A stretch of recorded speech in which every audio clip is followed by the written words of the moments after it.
Shalom. I want to give all the praise and all the glory unto Yahweh, Ba'ashem, Yahushai, Ba'ashem, Ruach Kodash.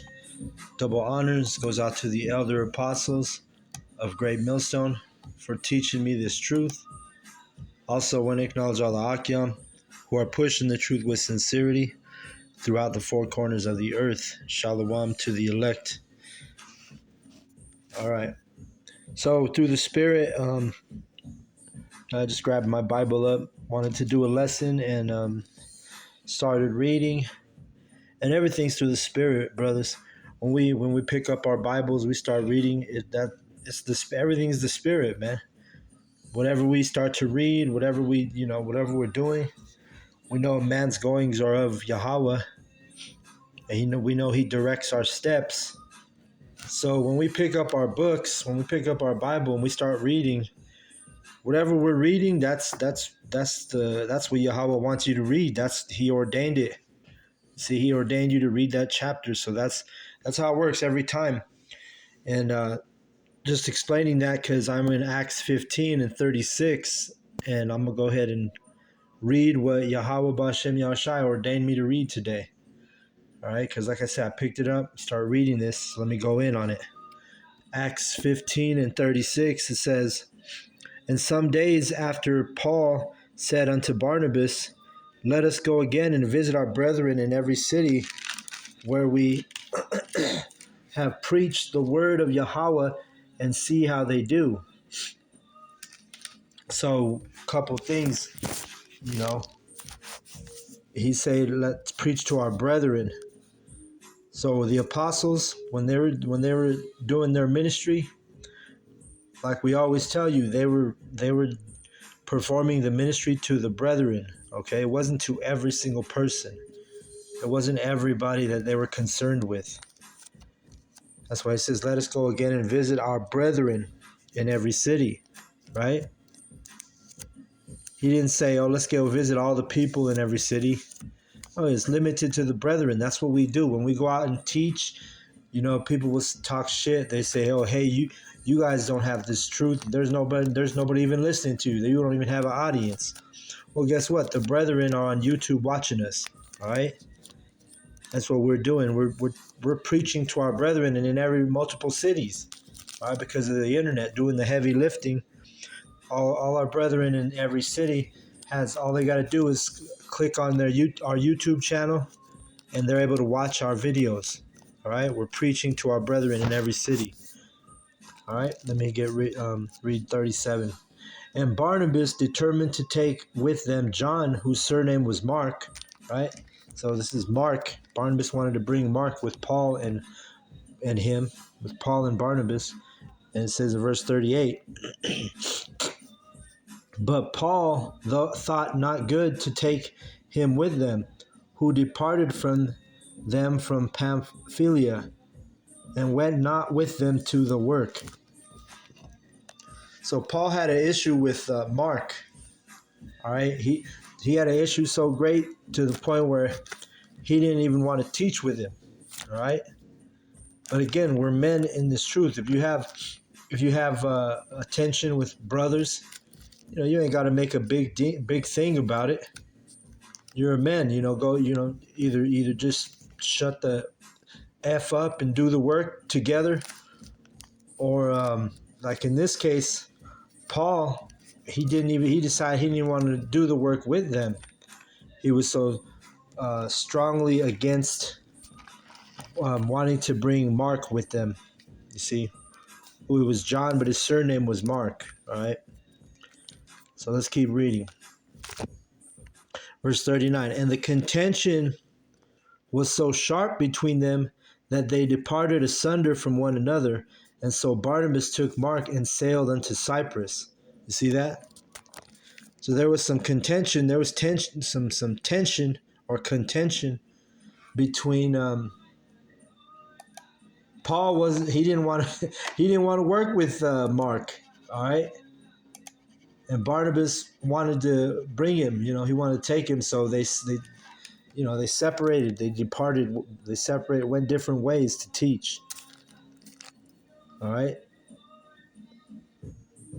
And just because you have contention with a brother, hey, doesn't mean, that we're human, we're in the flesh. Doesn't mean that brother's not an elect. Doesn't mean you're not an elect. Sometimes contention. Not every spirit is going to mesh together. It doesn't mean we gotta and that doesn't mean it's the end. It's not like they had so much contention they stopped doing the work altogether. Oh, the brothers separated, went their own ways. They still did the work. See, showing you that, hey, everything, it says everything was written aforetime for our learning. So, the Lord gave us examples of brothers having contended spirits. Mark and Paul were in contention, but yet both brothers did the work. They didn't stop doing the work just because of their indifferences. Okay. So if you have a contention with another brother, it doesn't mean, don't let it take away your faith. Don't let it take away your ability to do the work. You see, it's not the end of the world, man. We're in the flesh. You get along better with the brother you have contention with in the kingdom. But until then, maybe you got to depart ways. Maybe you got to go teach with another camp. Whatever it is. Just everything's written for aforetime for our learning. So if brothers have ever had contention with each other, this is a good example to show you that, hey, it's not the end. All right. You don't have to stop doing the work just because you have a contention with another brother. All right. Verse 40.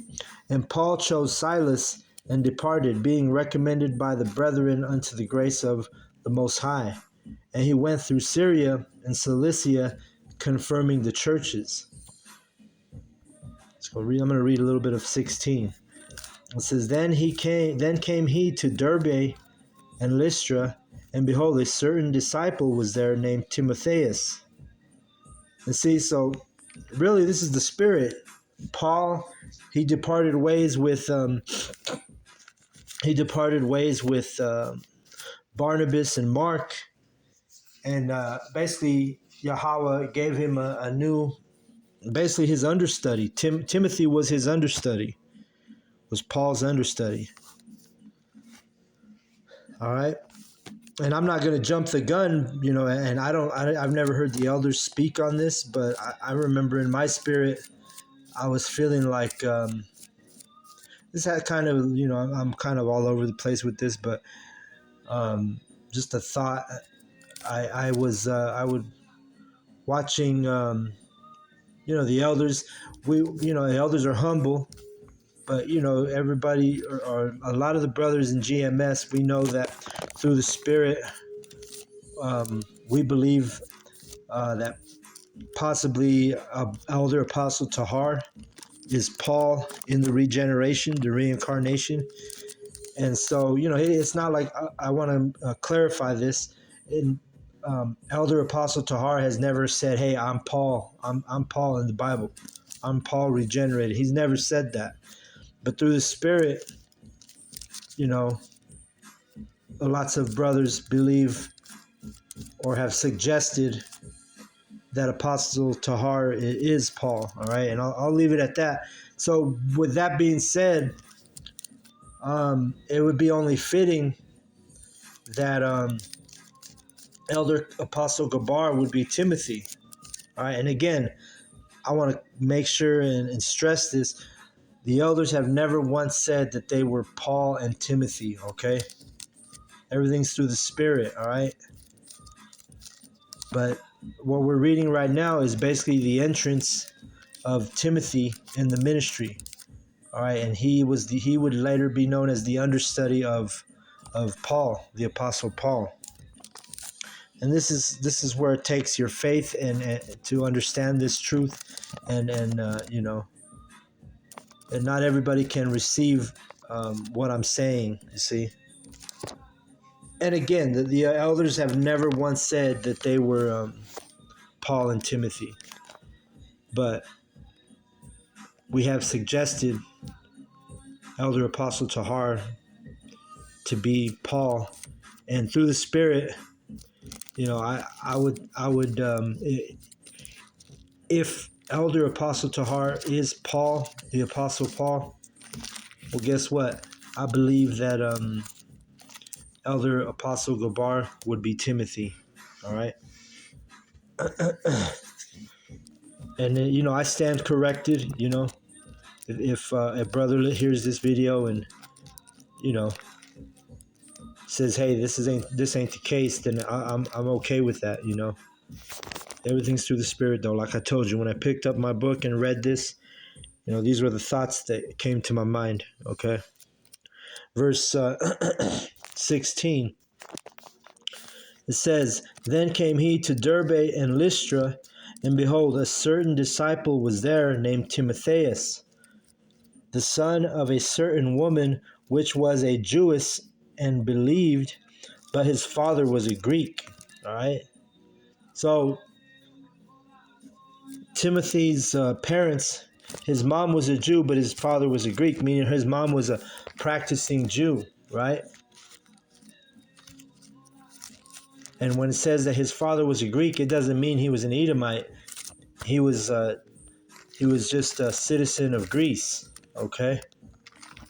Just like right now you have so-called blacks, so-called Hispanics, Latinos, Native Americans.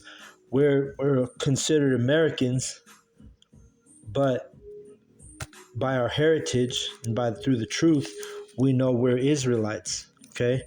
It doesn't mean his father was a Greek Edomite. No, his father was in the Greek captivity. If just so you can understand. All right. Verse 2. Which was well reported of by the brethren that were at Lystra and Iconium. Him would Paul have to go forth with him, and took and circumcised him because of the Jews which were in those quarters, for they knew all that his father was a Greek. Remember, his father was a Greek as a citizen, but his father was an Israelite. Because remember, we're talking about the brethren here, all right? Paul ain't going to have no Edomite come with him and join with him into the ministry, all right? That's something that not everybody can understand, because it's not for everybody to understand, but I'm explaining it.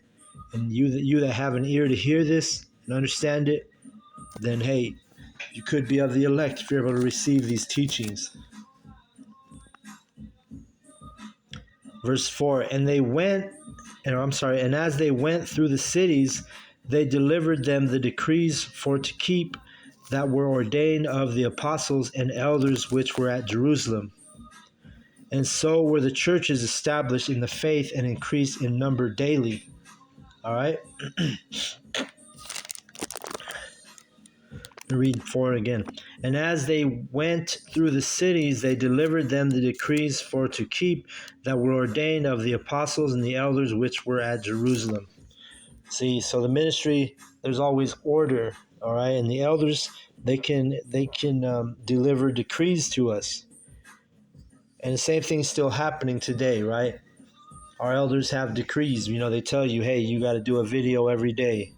You got to go to camp at least once a week. For a while we were doing the tests, right?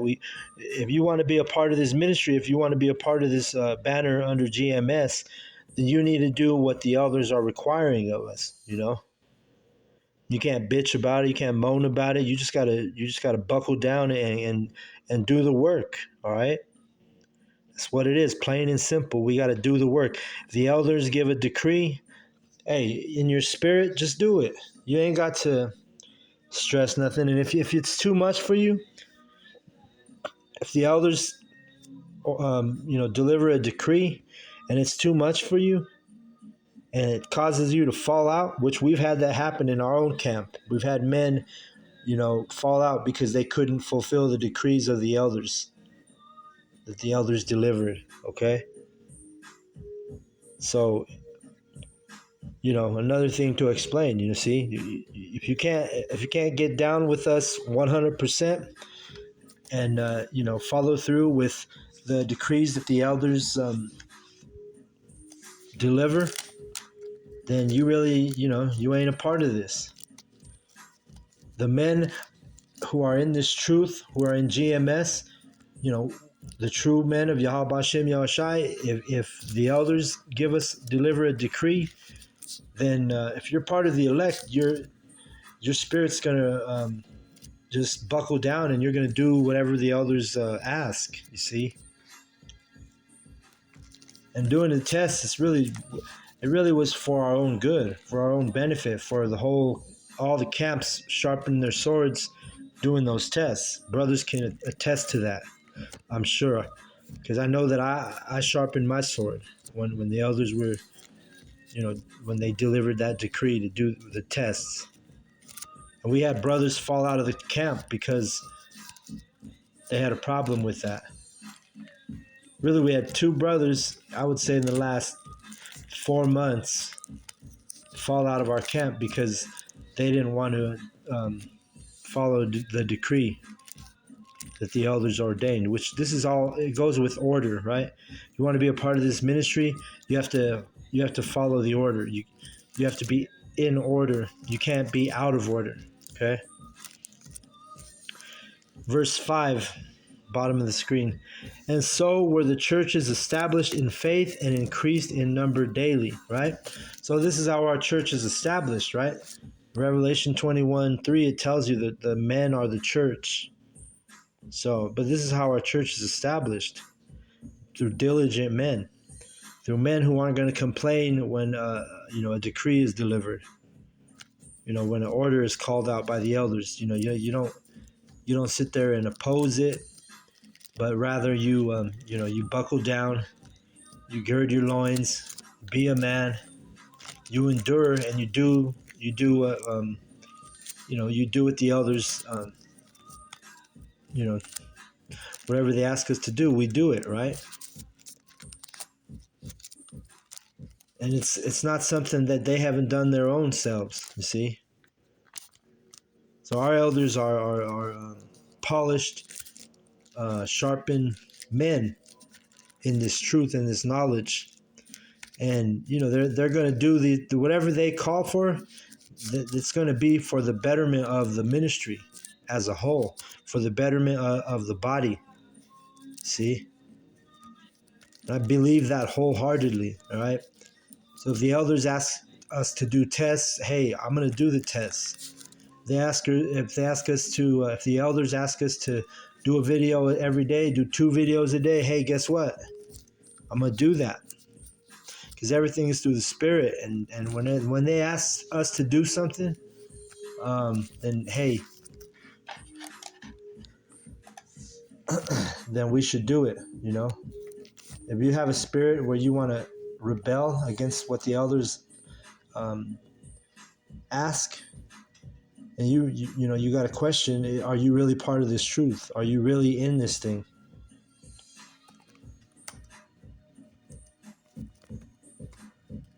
All right.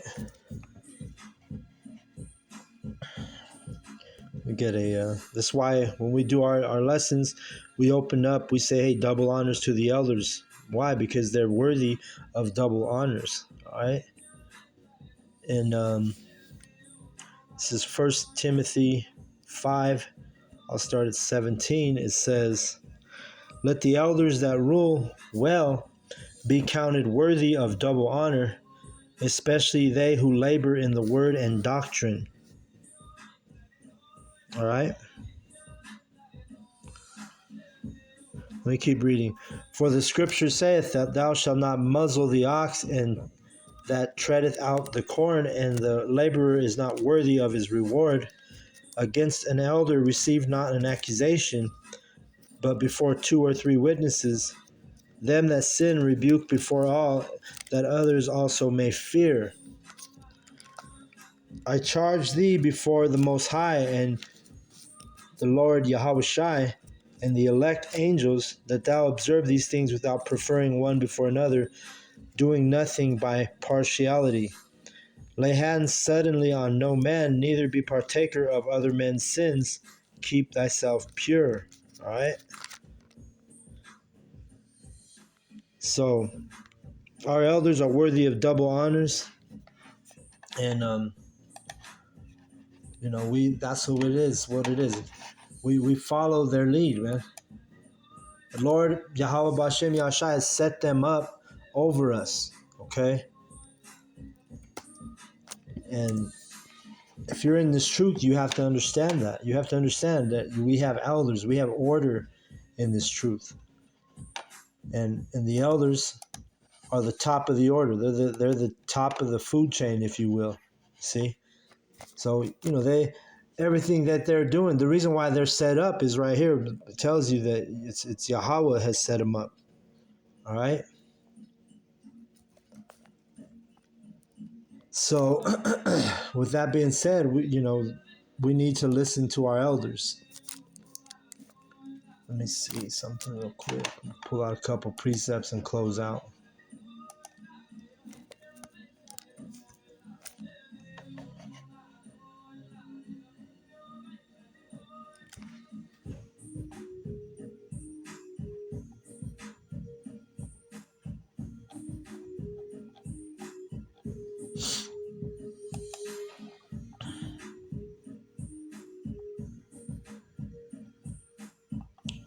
Let me see.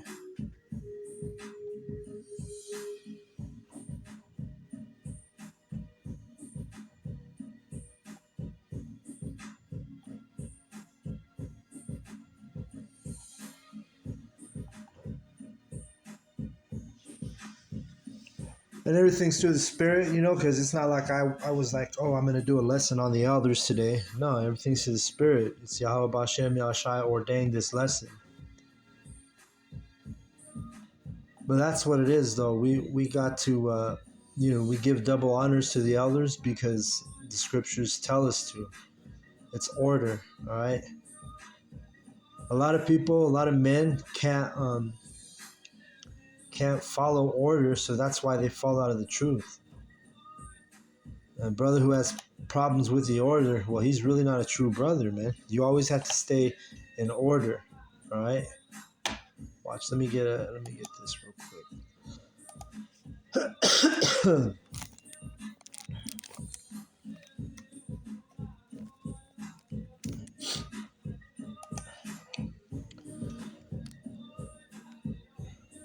And it's a 144 verse. We'll go to 1 Corinthians 14 and 40. It says, let all things be done decently and in order. See that?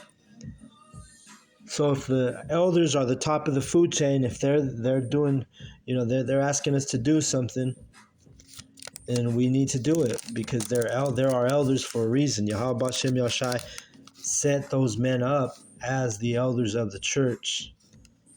And if we got to be the Bible right here in verse 40, it says, let all things be done decently and in order. Doesn't say let some things or let's just every now and then do things in order. No, it says let all things be done decently and in order. All right, so we got to be meek when it comes to this truth, and what the word meek goes into being submissive. And also we got to be, you have to have a spirit of being in order. You can't do your own thing in this truth. If you want to do your own thing in this ministry, then it's better for you to just leave the ministry and go do your own thing. But if you're going to be a part of this truth and you're going to be a part of the elect, which has 100% truth, like our elders always say, they always say GMS got 100% truth. If you want to be a part of that, well, then you need to get in line. You need to get in the order. All right. Any brother who has a problem with that statement, then you really got to question yourself to see, are you really part of this ministry? All right. So I'm going to go ahead and close out on that and call Allah Yahweh Bashem Yahshai. The time's 11:44. So I'll close out on that. I'm going to give double honors to the elders of the apostles of Great Millstone for teaching me this truth. Also want to acknowledge the Most High. All praise and honor and glory goes into the Most High Yahweh Bahashem Yahushai. And also want to do give the brothers a shout out or respect to all the brothers pushing this truth with knowledge and truth with sincerity. And shalom to the elect. Keep enduring, brothers, and let's keep things in order as we go through our ministry. Shalom to the elect.